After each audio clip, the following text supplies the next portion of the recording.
এখানে দেখতে পাচ্ছেন এটা একটা স্ক্যানার মেশিন। এটা হয়তো অনেকে চেনেন, আবার কেউ চেনেন না। আজকে আমার এই ভিডিওর মাধ্যমে দেখে নিন এটা এর কাজ কী এবং কীভাবে কাজ করতে হয়। এটা কলাম এবং কলামের ভার্টিক্যাল রড এবং কলামের টায়ারিং এর স্পেসিং এবং কিভাবে নির্ণয় করতে হয় এগুলো সম্পূর্ণ ভিডিওতে দেখতে পারবেন। প্রথমে মেশিনটি সেট আপ করাবার বা ক্যালিব্রেশন করার পরে প্যারামিটারটি যখন সেট আপ করা হবে, সেট আপ করার পরে কলামের পৃষ্ঠে স্থাপন করে ধীরে ধীরে মানে একটি নির্দিষ্ট দিকে সমান গতিতে চালনা করতে হবে।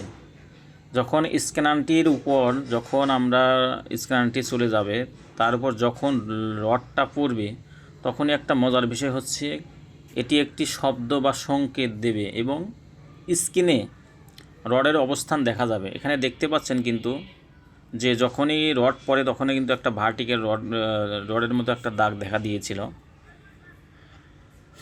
এটা হচ্ছে একটা আধুনিক যন্ত্র। স্ক্যানিংয়ের সুবিধা থাকে যে যন্ত্রটি সরানোর সাথে সাথে স্ক্রিনে রডের অবস্থান এবং কনক্রিটের কভার দেখা যায়। এই পদ্ধতিতে স্ক্যান করার সময় যন্ত্রটি ডেটা সংরক্ষণ করে রাখা যায়, যা পরে বিশ্লেষণ করা যায়। স্ক্যান শেষ হয়ে গেলে, যখন এটা শেষ হয়ে যাবে, যন্ত্রের স্ক্রিনে প্রাপ্ত ডেটা দেখা যাবে। এই ডেটা থেকে এই ডেটা থেকে কী পাওয়া যাবে। এখন এই ডেটাটা সংরক্ষণ করে তখন আমার কি পাওয়া যাবে, কলামের মোট কতগুলো রড রয়েছে, কলামের রডগুলোর মধ্যকার মানে দূরত্ব এবং স্ট্র্যাপের দূরত্ব, কনক্রিট কভারিং, রডের উপর যে কনক্রিটের স্তর রয়েছে যা পুরুত্ব রয়েছে সেটা দেখা যাবে, রডগুলোর আনুমানিক একটা ব্যাস এটাও কিন্তু দেখা যাবে।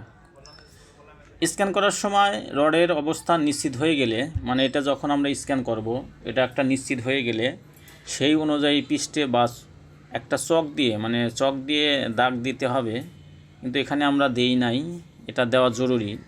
এটা দেওয়া জরুরি এজন্যই যে পরবর্তীতে যদি কোনো ধরনের আপনি ঢিল করেন বা কলামের যদি কোনো কোর কাটেন, যে কোন জায়গা কোর কাটবেন, কোন জায়গা মেইন রড রয়েছে, কোন জায়গা টাই রড রয়েছে, এর একটা স্পেসিং জানা থাকলে বা চিহ্নিত করে রাখলে পরবর্তীতে এই কাজ করা আপনার জন্য সুবিধা হবে।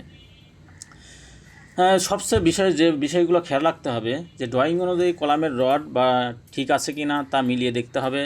ভার্টিক্যাল এবং টাই এগুলো ঠিক আছে কি না অবশ্যই চেক করে নিতে হবে। কলামের চার দিয়ে কিন্তু এটা সেট করতে হবে, চারদিকেই কিন্তু এটা নিতে হবে। ধন্যবাদ। আমার ভিডিওগুলো ভালো লাগলে অবশ্যই লাইক কমেন্ট করে পাশে থাকবেন। সবাইকে অসংখ্য ধন্যবাদ আমার ভিডিওটা দেখার জন্য। সবাই ভালো থাকবেন। আল্লাহ।